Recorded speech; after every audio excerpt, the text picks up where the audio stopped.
She had reams of paper.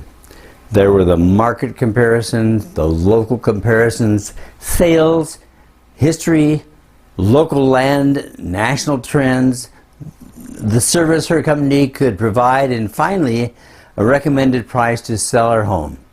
She also had come highly recommended because she had a high sales record, one of the highest in Idaho.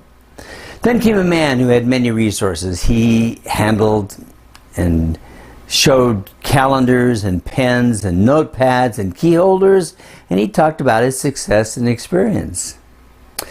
Another found out about our family ties and tended to kind of put her ideas, pitch around the center of our family. She was pleasant enough and seemed to be competent.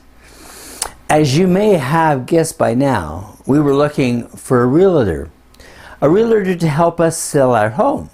We'd wanted to build one on a plot of ground outside of the city, and being dependently wealthy, that is, I said dependent, not independent, and wealthy doesn't really fit either. Anyway, we had to sell our old home to be able to afford starting another one. As a result, we were interviewing realtors, and since we live in an area that has seen significant growth, there were many realtors. Thus, we were trying to locate and contact and contract with one who was a proven mover. Well, we reviewed a number of advertised realtors, we asked advice, we looked around, we decided to interview a half dozen. And that catches us up to where we were at the beginning of this issue.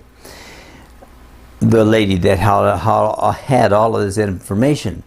We interviewed a few more. Most of them seemed quite competent and interested. Some very good people. Finally, our last was with an individual who had comparisons and a success record. She, like two of the others, had significant resource people who would support what she was doing and the contracted person.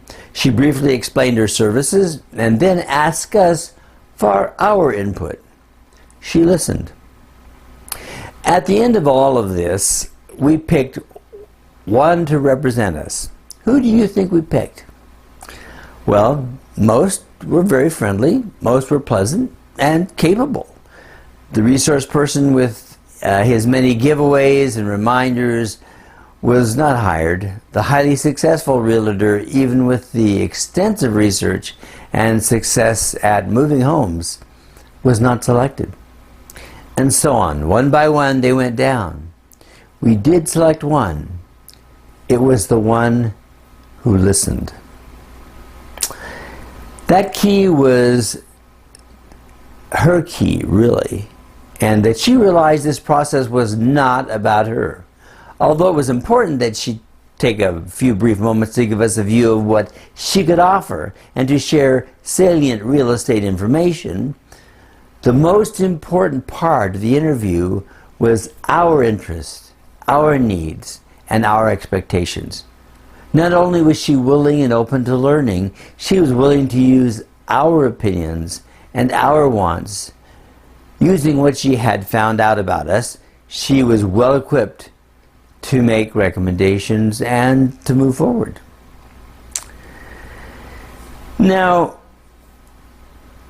this is not just about selling real estate. It doesn't matter if you sell real estate or shoelaces or whether you supply a commodity or a service. It is always pays, and in many ways, remember, the whole process is not about you. It is always about the person or persons you're trying to provide a service to. That goes for clients, customers, employees, and even family. You can try this at home. Remembering that the transaction is not about you, but about them, that way of thinking results in more support, more contracts, more repeat business, and more satisfaction all the way around. You may be experienced educated, skilled, informed, and generally wonderful. But as you meet the client, remember, it isn't about you. Don't work with the people through a mirror that promotes you, but through a window that provides view of them. See you next time.